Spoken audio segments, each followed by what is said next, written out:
Let's take a look at your little extramarital escapade, Julie. Let's list all the things a cheating wife says when she gets caught, shall we? There's the ever-popular, "I didn't mean or intend to hurt you." Yeah, sure, how do you think I'll feel when I find out? Next we have, "You did nothing to cause this." Really? Something must have gone wrong since you're running around spreading your legs in front of some guy. Now we're getting to the point where, "He doesn't mean anything to me, it's just sex." As if that should fix everything. It may only be sex. But it's sex with someone other than your husband. Okay, the main ending is, "I love you and only you, plus I'll do anything to make it up to you so we can continue our life together." First of all, I don't believe you love me, damn it. You don't do what you should do to someone you love. Second, do you really think you can do or say anything that will make me forget that you're nothing but a lying, backstabbing whore? Is that what you think? Have we covered all the bullshit excuses in the Cheating Wives Manual? Or maybe it's a cheating manual for cheating wenches? I'm guessing the second chapter of the manual tells you how to turn this around on me. Make it my fault. I didn't pay enough attention to you, or I spent too much time at work, or my business trips left you alone too often. But wait, none of those things happen in our case. My winning the lottery means neither of us has to work. With the exception of your trips to the spa, gym, or shopping, we're together almost all day. Maybe I spend too much time golfing, or playing ball too much, or fishing too often. That's the reason you're fucking some other man.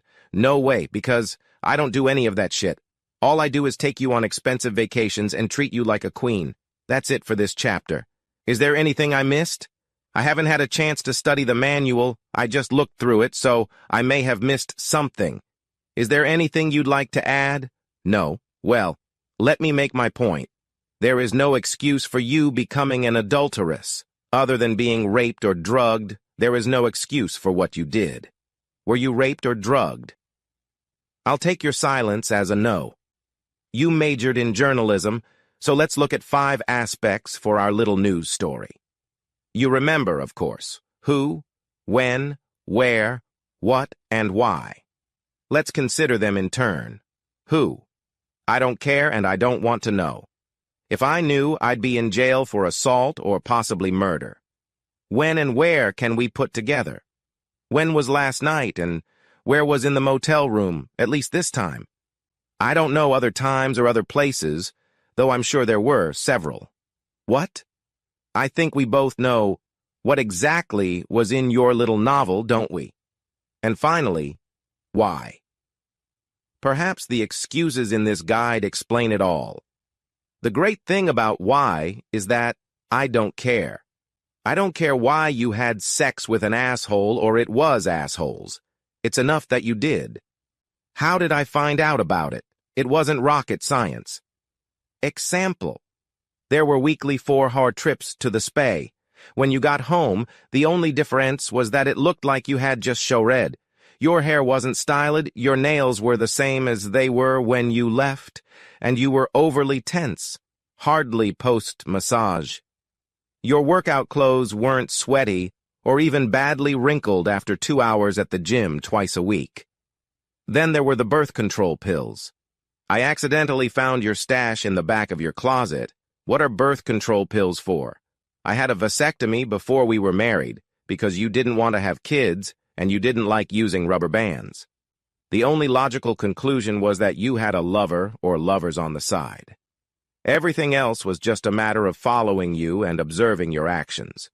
You weren't the sharpest tool in the shed as far as covering your tracks was concerned. My first reaction, the first thing I wanted to do when I entered the motel room was to physically hurt you both.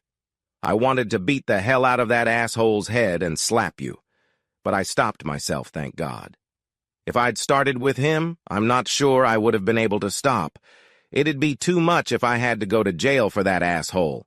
You were never in danger. I'd never hit a woman. But, hell, I was tempted.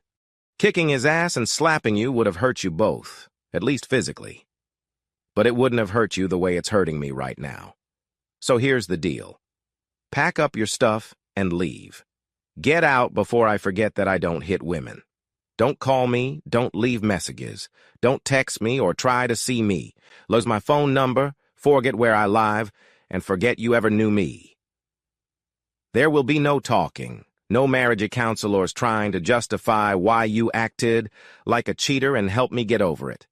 No discussions or therapy to help me forgive you because I can't and won't. The divorce laws in this state are as big a piece of shit as you are. We don't have no-fault divorce, so no matter which partner screws up or how badly, they still get half of everything. There are several states where I could sue you for breach of contract. I wish we lived in one of them. Oh, I could sue your asshole lover, but he worked as a salesman. He hasn't worked in the last year. I assume that's how long you spent my money on him so he could get used to the lifestyle he wanted to lead. You'll get your share of everything in the divorce. Maybe that's what you wanted all along. I really don't mind if you get half of my money. I'll still have more than I'll ever be able to spend. What's pouring salt on the wound, what's freezing, is that you're going to get paid for ripping my heart out. Isn't that some bullshit?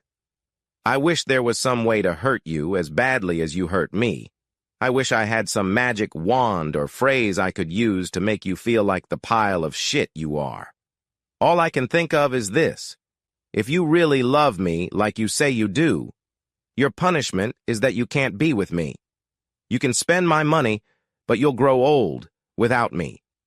Every time you go somewhere new and exciting or see something new, you'll realize that we could have enjoyed the trip and the adventure together. It probably won't bother you, but I like to think it will. I have to think that way. It's a defense mechanism. I'll tell you what will bother you. When your actions are publicized, and they will be publicized, I'll make sure of it, your reputation will precede you. No man in his right mind will want anything to do with you. There'll be plenty of men who will want to make you their personal prostitute, but no one will want a real relationship because of your track record. You'll have to go through life alone or with men who only want to use your body or my money. One last thing. I wouldn't count on dealing with that piece of shit you slept with. Apparently, he was involved in an altercation with a guy and got his ass kicked. During the ass-kicking, he was told that if he was in town the next day, it would happen again, and again, and again, until he left or until he died. You do realize this little town isn't big enough for the two of us, right? How do I know that? You remember a friend of mine, an ex-convict? Well, I told him my story. Apparently, he told the story to a friend, who told it to a friend, who told it to a friend, who told it to another friend, and the last friend was so upset he talked to your lover. That piece of shit left town yesterday. I guess he didn't think you were worth fighting for. Anyway, he couldn't hold you with a broken arm. By the way, I was playing poker with some friends when all this happened. I'm done talking. Like I said, pack up your stuff and leave. I'll be back in a couple hours, and you'd better go. Don't take anything but your clothes and jewelry. Your car stays here. You can call a cab or someone for transportation. Anything you leave behind will be donated to the Salvation Army or something. I'm warning you, Julie. Nothing in this house better be missing except your personal belongings. You wouldn't want me to tell another story to my friend, the ex-convict. It was about 3 hours before I got home. Most of Julie's clothes were gone. A few pairs of jeans and cheaper items remained. Her jewelry box was gone, as was most of her makeup. I will miss her, not the current lying, cheating cheater, but I will miss the person she was. She was a beautiful, sexy, strongly built blonde who liked to hover over me. We had a good time together, and the sex was outstanding. Sometimes she embarrassed me, but she really made me feel good. I decided that my friend Jack Daniels and I needed to have a heart-to-heart talk. As I poured my first drink, I looked ahead. I'm not going to roll over and die, and I'm not going to do anything stupid like turn into a drunk, but I'm going to wallow for a while. Pouring another glass, I took a sip, then decided to pour the rest of the bourbon down the sink. No need to move there, I thought, and then said out loud, "Life goes on."